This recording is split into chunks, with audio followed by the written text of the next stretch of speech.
Ireland Funds, Kieran McLaughlin. Friends, good evening.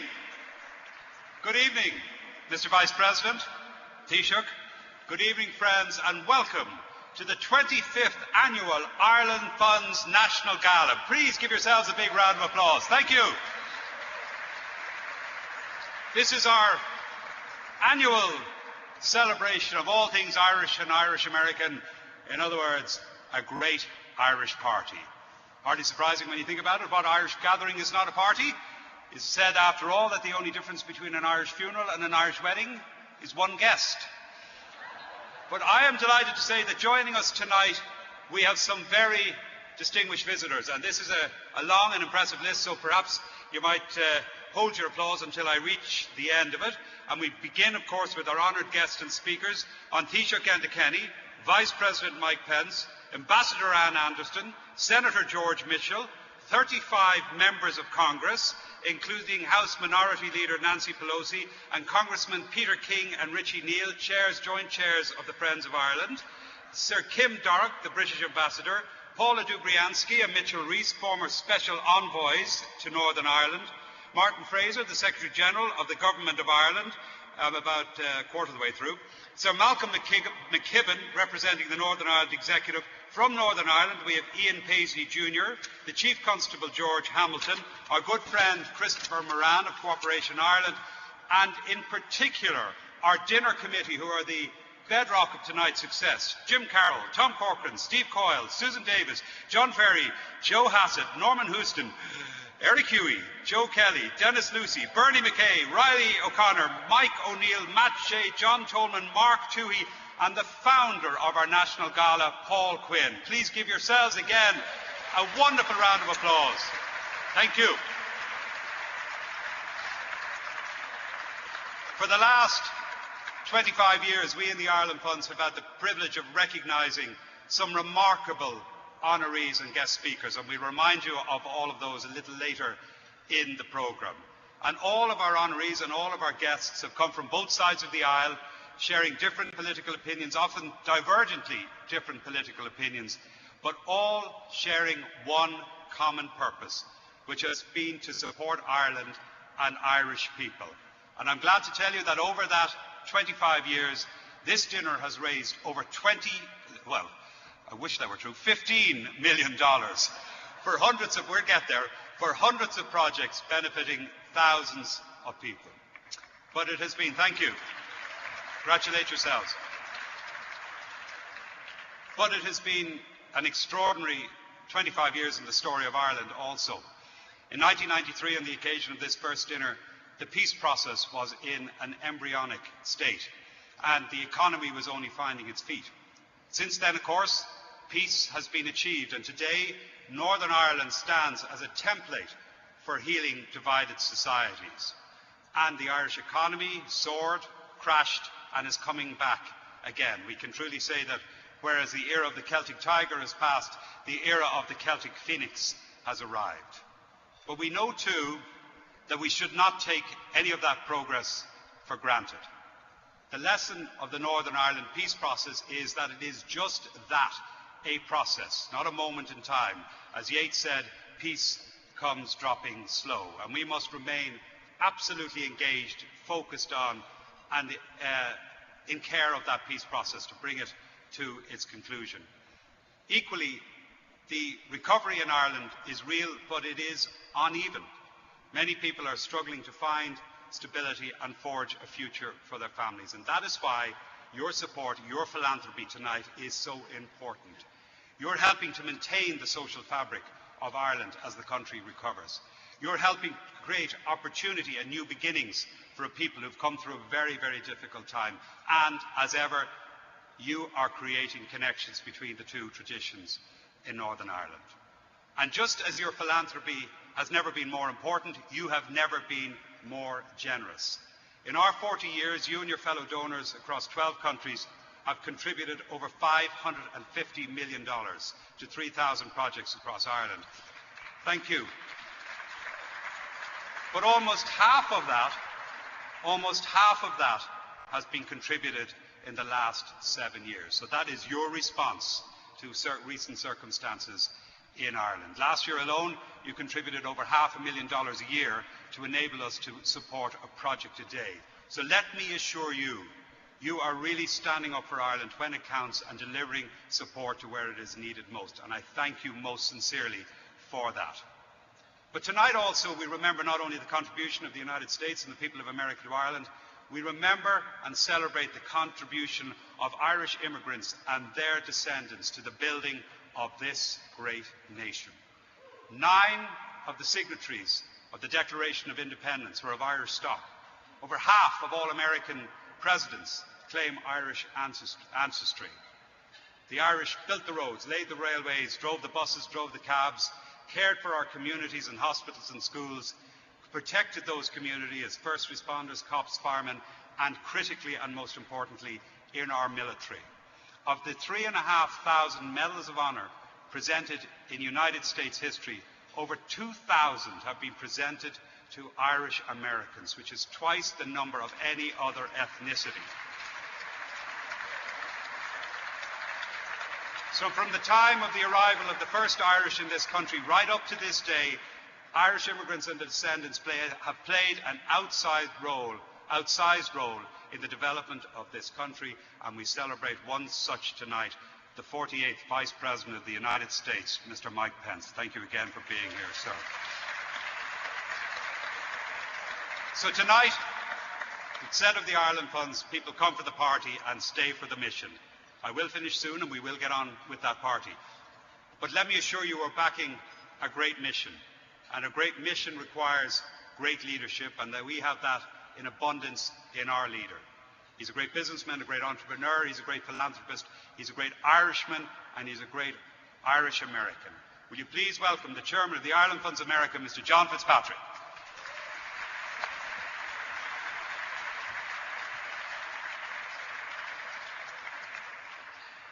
Well, good evening, everybody.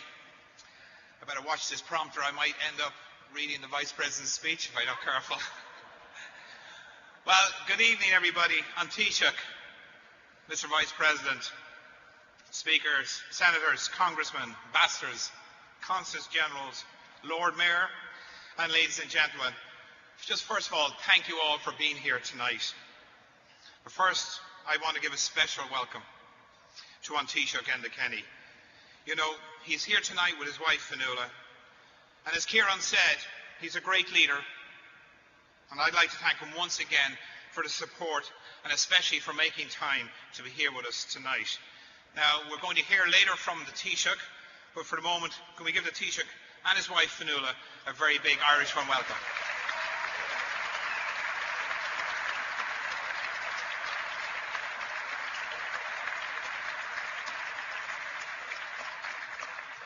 Well, we are also very honoured to have the Vice President of the United States, Mike Pence, here with us tonight. Mr. Vice President.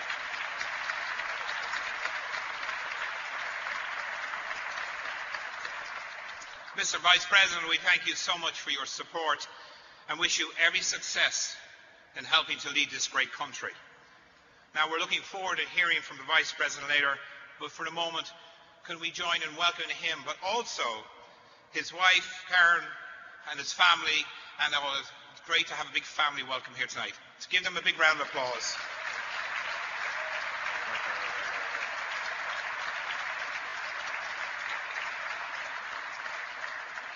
Well, this evening I'd also like to welcome a great Irish woman, Ireland's Ambassador to the United States, Anne Anderson. Ambassador,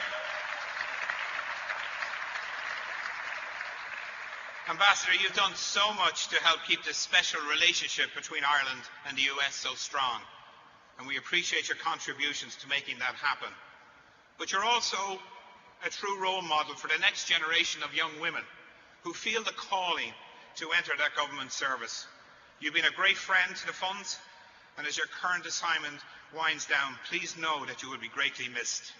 We'll hear again from the Ambassador later on, but please, can you please join her on this very special night.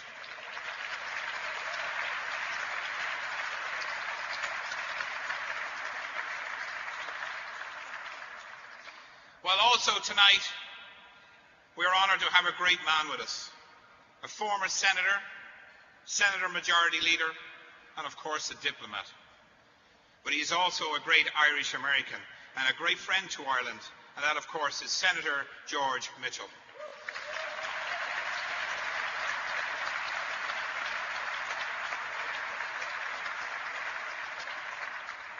Well, I've known the Senator for many years, but just last year found out that when he was in college, he was actually studying to be a history professor.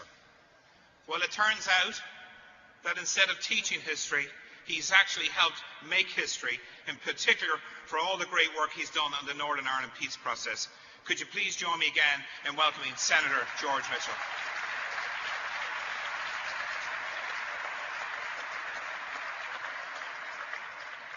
Well, as we are in the nation's capital, we're very fortunate, as Kieran has mentioned, to have so many members of Congress with us, as well as representatives from other areas of government. Many of you have been grave advocates for the Irish cause and other Irish initiatives to support the Ireland funds.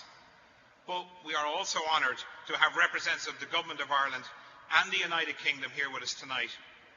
You know, we couldn't do what we do without the support from all of you. Ladies and gentlemen, can we please recognise all of our dedicated public servants here tonight and give them a big round of applause again.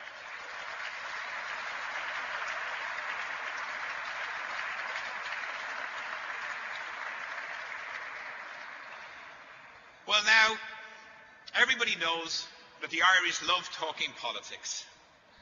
I often worry about the politicians when they listen to the Irish speak, and we seem to think we know more than they do. But however, one thing I can tell you, that in spite of having membership made up of individuals from every political stripe, we at the Ireland Funds have the great ability to put politics aside when it comes to working together for great causes. After all, the Ireland Fund is not about politics.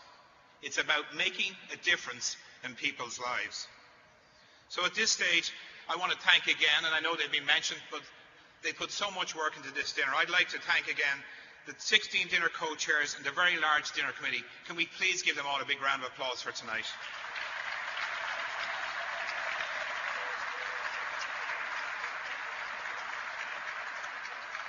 And of course, it all wouldn't have happened without the great Susan O'Neill. So can we give Susan a big round of applause here?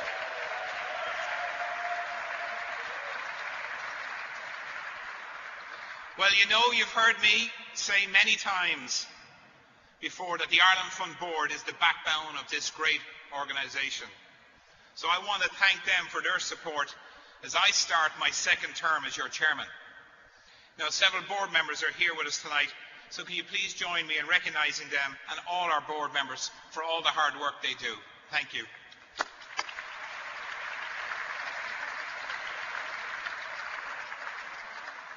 And of course, there's one special person I'd like to recognise here again tonight too. And you've heard me maybe mention a few times before that I call her the First Lady of Philanthropy. She's given so much of herself to the Ireland Funds over the years. So please join me in recognising Loretta Brennan-Glucksman for all her hard work.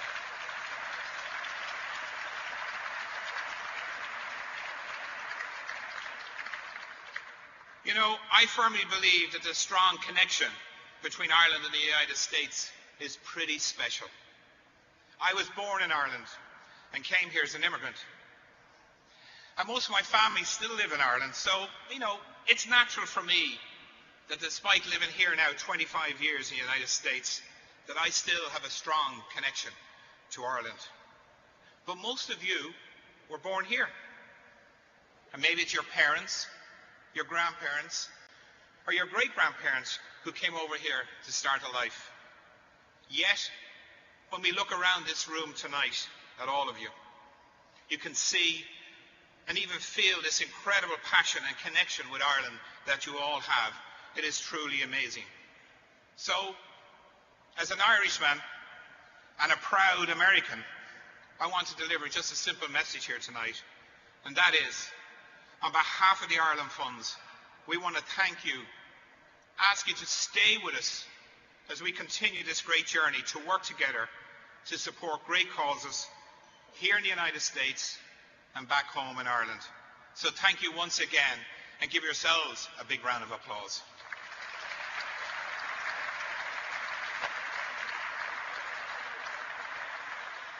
So as I finish up here this evening, I have the pleasure of introducing someone who is a great friend to the Ireland Funds. And he's been a friend for a long time, and that's on Taoiseach Enda Kenny. You know, the Taoiseach has been a politician a long time. The Taoiseach succeeded his father, Henry Kenny, as TD from West Mayo in 1975. So as such, he is the longest serving TD currently in the Dáil, which makes him the incumbent father of the Dáil. Now that's what I call commitment. Now, as I mentioned earlier, the Taoiseach is here with his wife, Fionnuala. And I know we say this cliche all the time, but behind every good man is a woman. But it's true. Fionnuala, you know, Fionnuala has been referred to in the press as the Taoiseach's secret weapon, would you believe? But as some of you may know, that always wasn't the case. Because when the Taoiseach first met Fionnuala, would you believe she was actually employed as the assistant press secretary for the opposition party? Well, we all know that the Taoiseach is a very determined person. And the legend has it, this is even better, guys, that the Taoiseach once crashed the opposition's Christmas party to catch Fionnuala's eye. Well, the rest is history, and here we are today.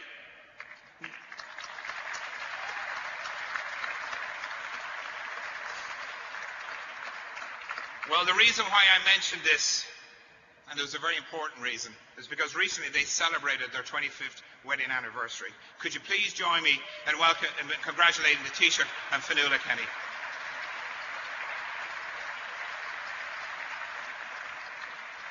Taoiseach, you have presided over a remarkable economic comeback. You've also driven important and historic change in Ireland. But at the same time, you have remained focused and devoted to bringing peace in Northern Ireland and the peace process to its completion. Now, we all know that running a country is hard work with many challenges every day. But no matter how busy the Taoiseach is, the Taoiseach Enda Kenny always finds time to support us here at the Ireland Fund, and we are truthfully grateful for your support, sir.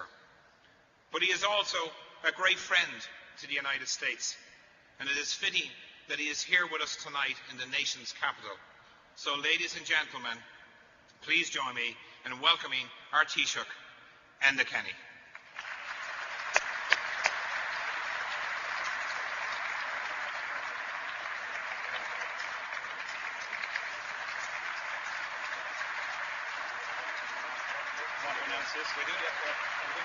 Thank you. Please, Taoiseach, will you take this from us? We'll announce. We weren't expecting this. So that's it. Thank you. Mr. Vice President, Karen, Senator Mitchell, distinguished guests, ladies and gentlemen, good evening everybody to this magnificent setting. Well, here we are, 25 years on, your silver anniversary national gala. The Ireland Fund's dinner is the highlight of every St. Patrick's Day or week visit to the United States. In fact, it's more than that. It's like coming home. Home to family, home to friends. I might say that for the past 6 years, you have opened your hearts to Fionnuala and to me, as Taoiseach, and I thank you for that honour. In politics, as in life, we need our friends. More importantly, we appreciate them, we depend on them. And over the years, you have been magnificent friends to Ireland, and we appreciate that at home very much indeed. In fact, I always say we should remember Dan Rooney and Tony O'Reilly in this regard for their vision in setting up the Ireland Funds so many years ago. The projects that you undertook, the terrific opportunities that you've given to individuals and communities have changed lives and life across our society and country. And they include integrated education, which educates Catholic and Protestant children together in Northern Ireland and rescue them from the prejudices of the past. It also provides support to Social Entrepreneurs Ireland, which matches business and entrepreneurial skills to create social enterprises with not just a social impact, but an economic one also. An example is Music Generation, a project supported by the government and by U2, Bono's band, to offer music education to 30,000 children across Ireland, and which has created over 330 jobs.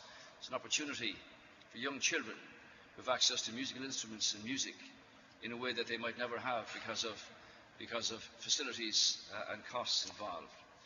The peace that you brought has brought dignity and prosperity to so many lives. Time and again, the cultural projects that you believed in unearthed our true riches. So John and Kieran, on behalf of you all, you're set for another extraordinary year. Congratulations to you and all your team. To those donors, be proud of your association with the Ireland's funds and the very worthy causes that they support. Now, we honour three people here this evening, and rightly so. It seems that in their work, they've never stopped.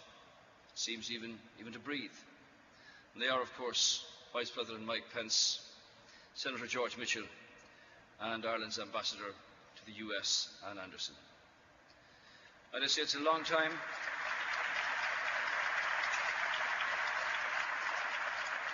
It's been a long time since I first met George Mitchell.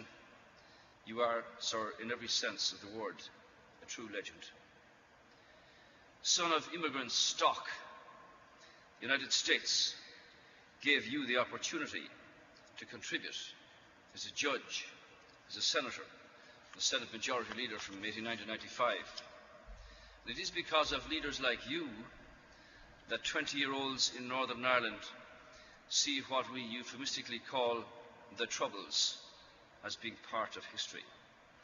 They were babies then, the children, the teens, now the young adults of your peace. When George Mitchell speaks, it's always to raise and to praise the other. I've never heard him speak about himself. So it is we who must speak about him, and indeed for him. In all his work for Ireland, he had the capacity not just to hear, but to listen. He showed infinite patience, never failing courtesy, courage in the face of crisis after crisis, and a clear vision of what might be.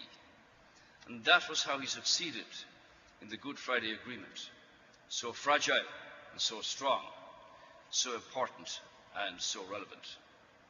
Perhaps one of his most fitting testimonies to George Mitchell is that the young people from the New Lodge of the Shankill Road can walk home from a night out, certain in their safety. Look around them, they can make sure that they are safe. And they can look not just at the green, white and orange, or the red, white and blue that define them, but look to the future, the sense of hope and aspiration. George Mitchell, this is what you did. We thank you for it. You repaid your forefathers 1,000-fold.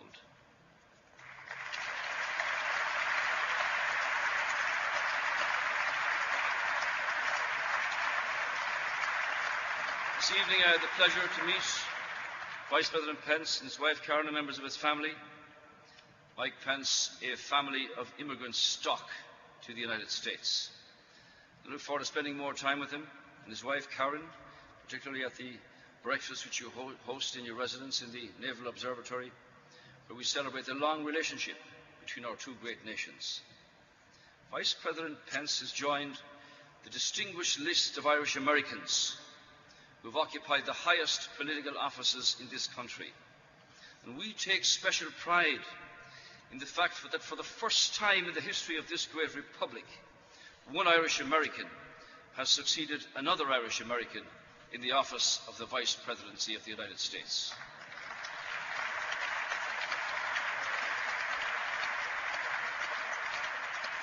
The United States now gives another immigrant son the opportunity to contribute to the well-being of our common humanity.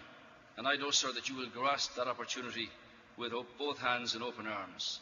I also know that Vice President Pence has been a regular, in fact, I would say a diligent visitor to the old country, to Ireland.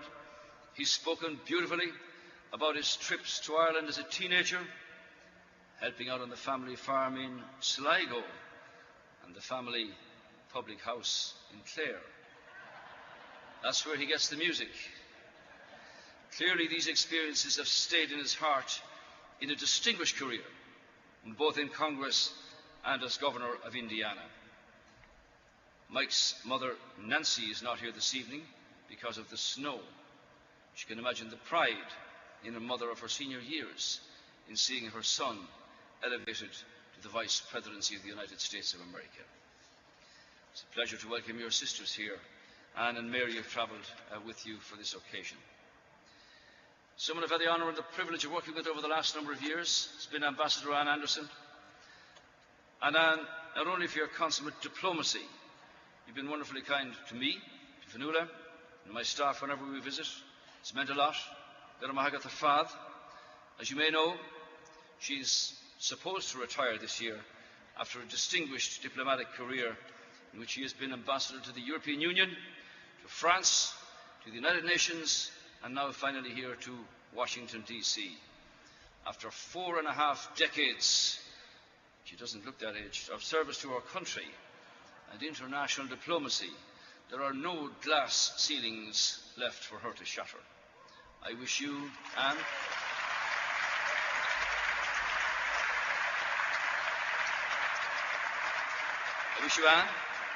and Frank, the very best as you start a new chapter in your lives and your careers. As indeed Ireland and America begin new chapters in their national lives. We prepare for a European Union without our friend and neighbour and close ally, the United Kingdom. America begins a new administration, a new presidency, but as we do, we keep our attention on the perennial issues for every democracy. And here in the US, on this trip, as is our annual focus on undocumented Irish, building their lives here, and with it, building the life and society of the United States.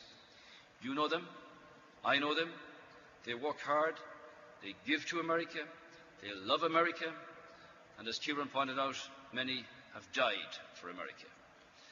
They just want the chance to be given the opportunity to do their bit and have it recognized officially by the United States as part of overall immigration reform.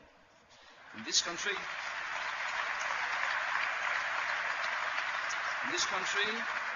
and a nation of immigrants, they want to emerge from the shadows and into the sunlight, into the warmth of the American institutions and the nation. And over the days of our visit, we will, of course, raise with Congress and with President Trump himself that the necessary work would be done for our undocumented to be allowed to come in from the cold, feel the warmth of this great country, and relieve the burden of having to live in that limbo land. Ireland and the United States have a very long and very special relationship, one that actually goes deeper and wider than the politician who brings the shamrock to Washington. In fact, in many ways, the Irish-American relationship is so much deeper than that, because it's one of hope and history, of affection and trust, of family and friendship. We nations, as they say in the Gaelic tongue, in the Irish language, are fitse fuaite, means intertwined with each other. Try and say it, fitse fuaite. Strongly interlinked, not only by our travel or business of the economy, but more crucially, in the territory of the heart and the soul and the imagination of our peoples. Just launched the Creative Ireland chapter today, which marries the science, technology, engineering and mathematics with artistic, creative and imaginative endeavour. Because when Irish men and Irish women fled our shores because of occupation, or oppression, or famine, America opened its doors to them and to us. We were those tired those poor and those huddled masses. Lady Liberty opened up her golden door, and the Irish opened up their skills and their diligence, their talents and their hearts to the United States. We broadened each other's horizons. We enriched each other's views and lives, which is precisely what has happened with the donors and the contributions made to the Ireland funds over the years. I would like on this night also, Loretta, to remember your husband Lou. He has a special place in the hearts of the people of Ireland. You've been both magnificent friends to our country over a very long period. Lou Glucksmann said that he lived by Tennyson's words, believing as human beings that we are still strong in will, to strive, to seek, to find, and not to yield. Come, my friends, it is not too late to seek a newer world, a world that is always stronger, because it is better and kinder. Banachthi na féile Pádraig ar Galéir Garamila Magav. Thank you.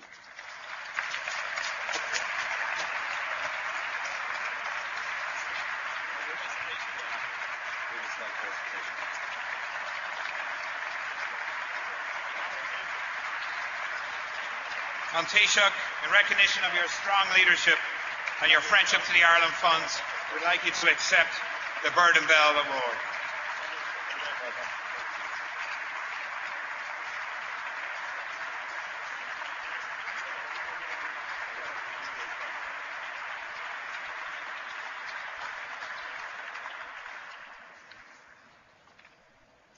Thank you, Taoiseach. Well, now, I have the great pleasure of introducing our guest of honour this evening, the Vice President of the United States, Mike Pence.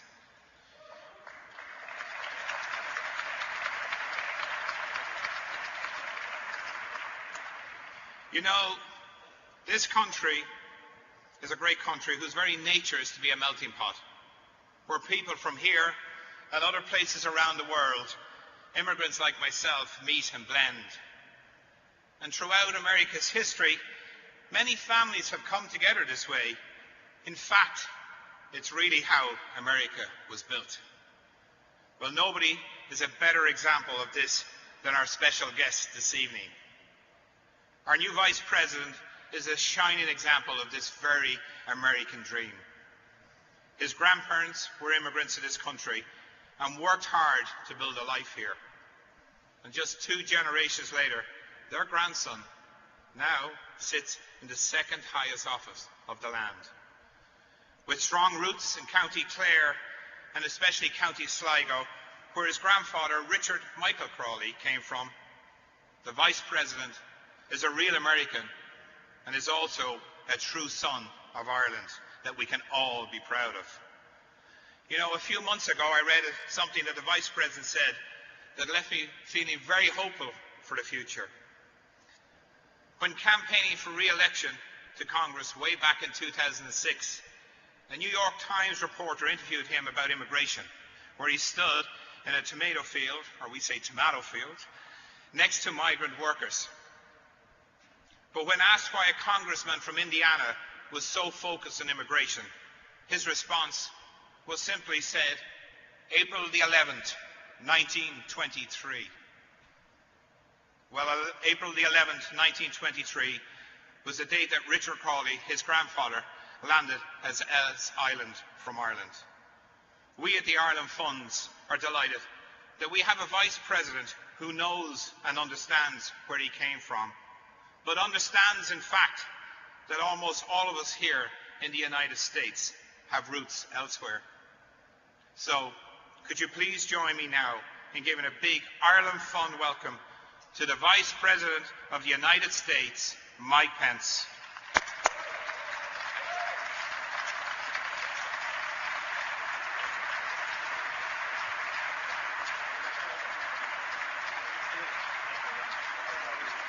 Thank you.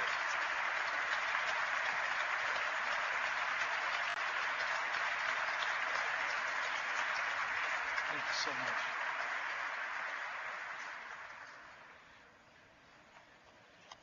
Taoiseach, Fionnuala, Ambassador Ann Anderson, John Fitzpatrick Kieran, Senator Mitchell, members of Congress, and distinguished guests.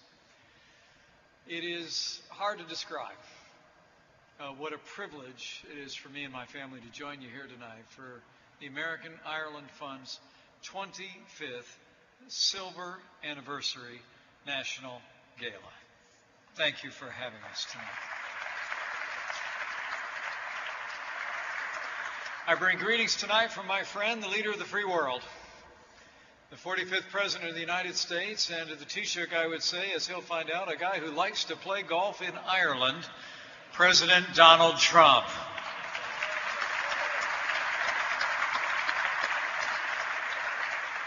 The President asked me to give everyone his greetings and his best wishes tonight. And also, our hope is that my presence here tonight is a visible sign of America's enduring friendship with Ireland and all her people. You know, I actually received the invitation to be here tonight nearly 2 months before the President and I were sworn in to these offices of ours. It was one of the very first invitations I received after the election, and I'm humbled to say it was the first one that I accepted. And I'm honored and privileged to be here tonight. Tonight is really a family affair. It's been said before from this podium this evening, and I can tell you it feels that way to our family. And it's a joy for me tonight to be joined by my wife of 31 years and our new second lady, Karen Pence.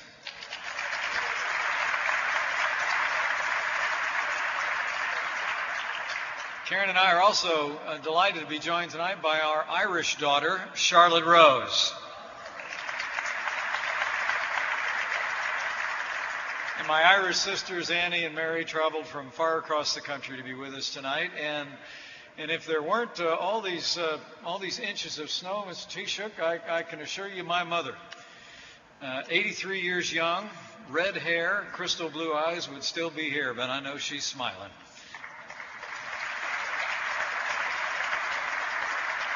You know, this really does feel more like a homecoming for us, too, to be honest with you. And I'll talk about that on a personal level a little bit later. It is my privilege to be here tonight on behalf of the President of the United States to address the American Ireland Fund. Since its founding in 1976, the fund and its sister organizations have raised a remarkable $550 million to support peace, prosperity, and cultural accomplishment on the Emerald Isle. It's a staggering amount of generosity, as we've already heard before. Ireland and all who call it home have benefited tremendously from the generosity of all of you who are gathered here tonight and all who have gone before. And that's worth dwelling on. There's a reason why so many in this room and in this country have been so generous towards Ireland. We may be separated by an ocean, but the American people have always been bound by a kinship to the Irish people, and we always will.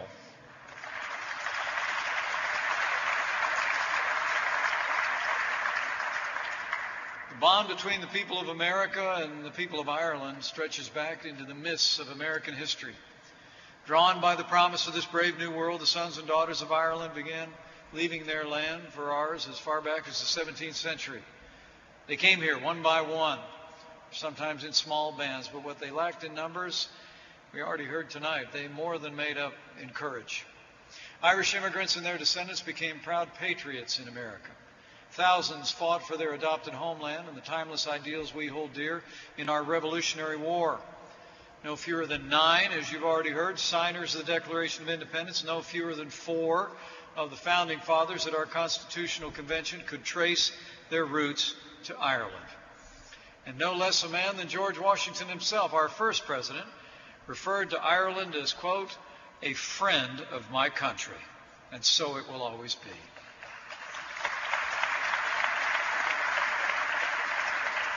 From the Revolutionary War to the Irish Brigades in our Civil War, Irish Americans have fought for freedom in every American conflict. And before I go one step further, would the men and women who are with us here tonight who have worn the uniform of the United States of America please stand and give us the opportunity to thank you one more time for your service to this country. You make us proud.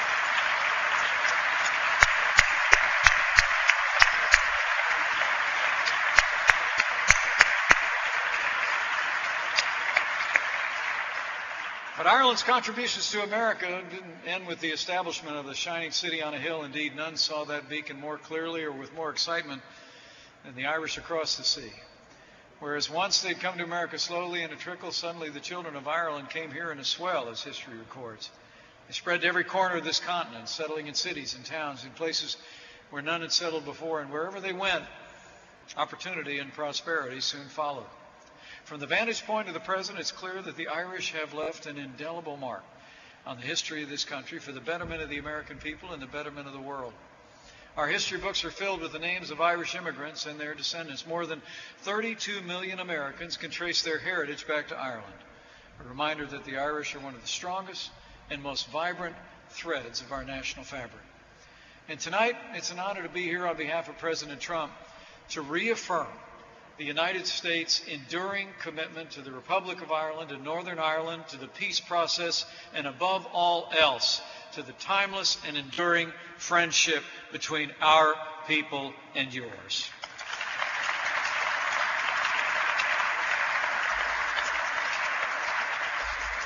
Tonight I'd like to express our friendship by letting you know that Americans of all backgrounds have been heartened to see Ireland's extraordinary accomplishments in recent years. The story of the Irish everywhere is one of facing hardship and emerging stronger for it. And there's perhaps no better recent example than Ireland's remarkable economic success story over the past decade. It's amazing to think of Ireland's recovery after the global financial crisis. It was the first country to exit the IMF's Eurozone Economic Assistance Program. And for the last 2 years, Ireland has been one of the fastest growing economies in the European Union. I firmly believe one of the key reasons for this is the drive, the determination, the character, and the ingenuity of the Irish people, wherever they may live. The Taoiseach, Ireland's success is a testament, I can say on behalf of everyone here, to your strong leadership these past 6 years, and many leaders around the world would surely do well to emulate your example in Ireland.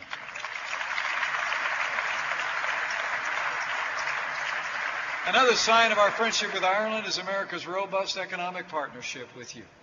We host many innovative and successful Irish companies here in the United States, and in 2015, I'm pleased to see that Irish direct investment in America totaled $13.5 billion, creating many good-paying American jobs. Tonight, I'm proud to say with great confidence that our bond is strong and it will grow stronger still. But I'm not just here to discuss the Republic of Ireland on behalf of President Trump. I'd also like to congratulate the people of Northern Ireland on their election only 2 weeks ago, which had one of the highest turnouts in recent memory. The advance of peace and prosperity in Northern Ireland is one of the great success stories of the past 20 years. Many in this room and the Ireland funds across the world have played a leading role in fostering this progress. Senator Mitchell, you have been properly paid tribute tonight. Let me thank you personally. It's an honor to be with you tonight. I'm proud to be an American, the nation that you call home, and I'm proud of what Senator Mitchell and all of you have done to advance the peace and the prosperity of people all across the island.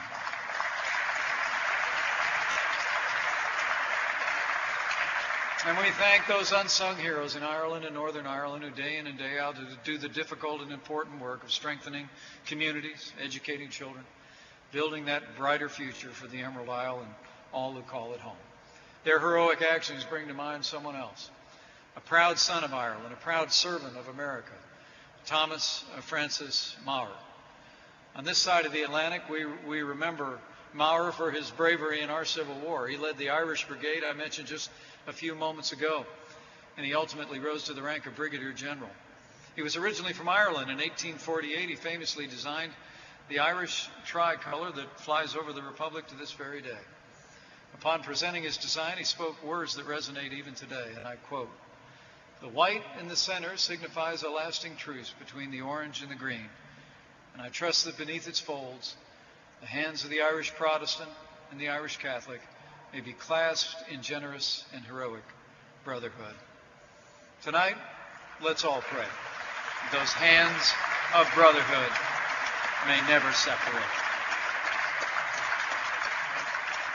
Let's also pray to strengthen the hands of friendship that reach across the Atlantic between the people of Ireland and Northern Ireland and the people of the United States. This bond was forged by our forebears, and it endures to this day, and is bequeathed to us to strengthen it. Whether they left their homeland for another or stayed in the country of their birth, they shared a heritage, and more than that, they shared hope for a brighter future, and they strived to find it with all their might. So many millions of them found it here on these shores, and we're proud that they call America home.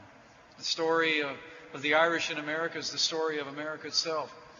And as I close, let me just say, it's hard for me to express pride that I feel on a night like tonight, because my little family is a small part of that story, the story of Ireland and America. Like so many of my fellow countrymen, I literally carry Ireland with me everywhere I go. On one of my first trips to Ireland, when I was a young man, I was sitting, what did you call it, in a public house. Pat Morrissey's pub.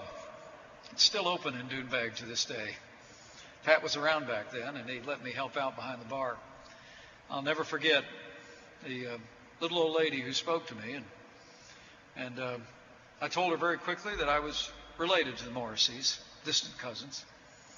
And I said, actually, I'm Irish by heritage. And she looked at me and smiled and said, you don't have to tell me, son, you got a face like the map of Ireland.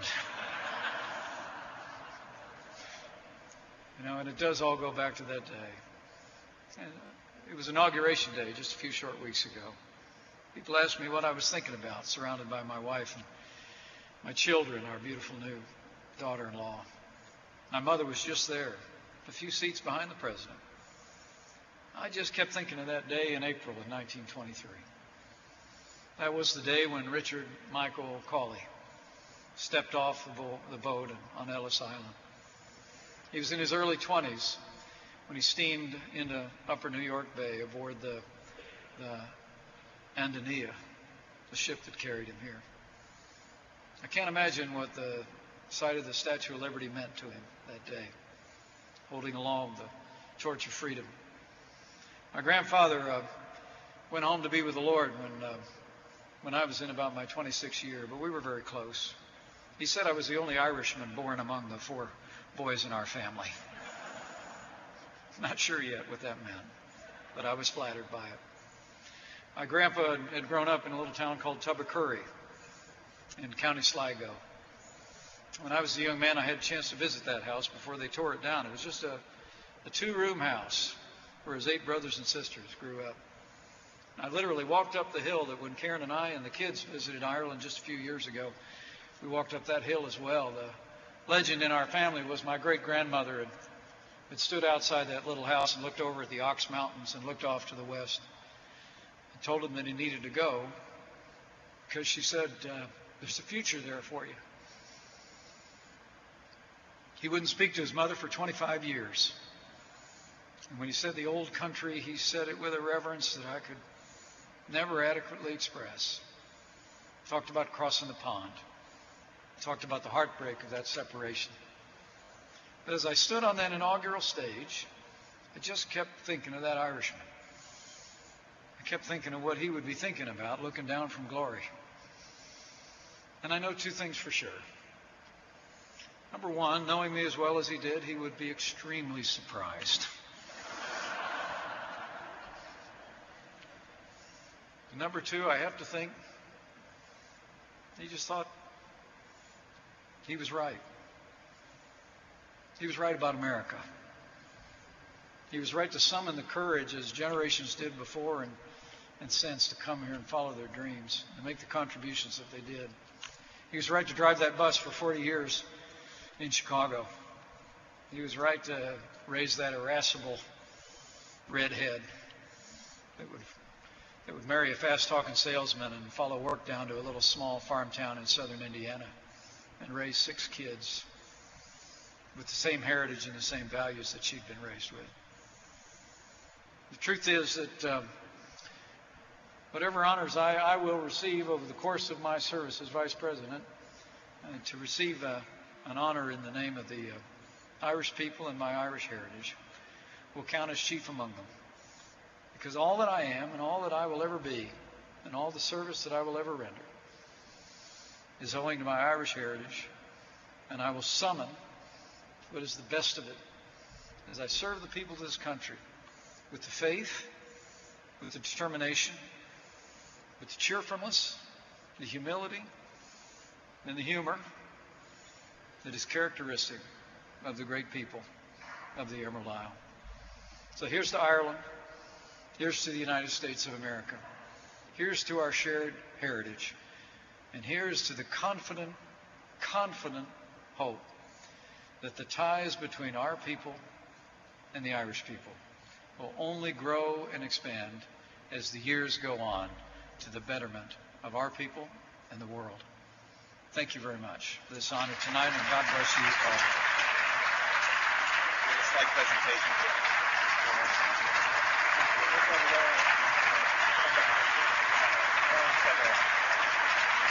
Ladies and gentlemen, the Vice President of the United States.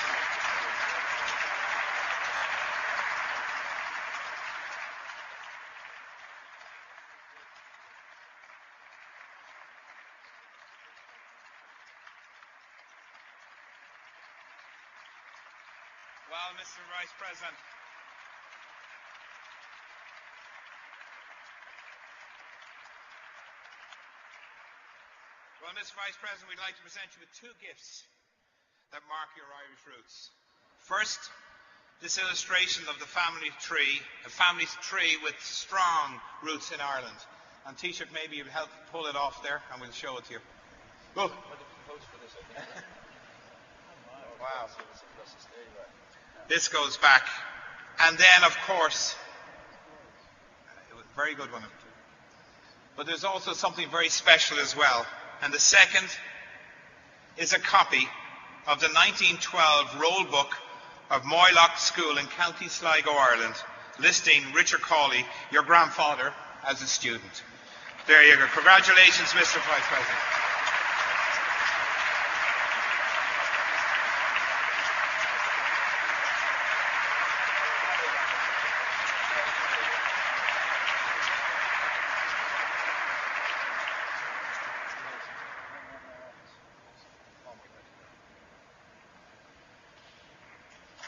Now, everybody, please enjoy dinner.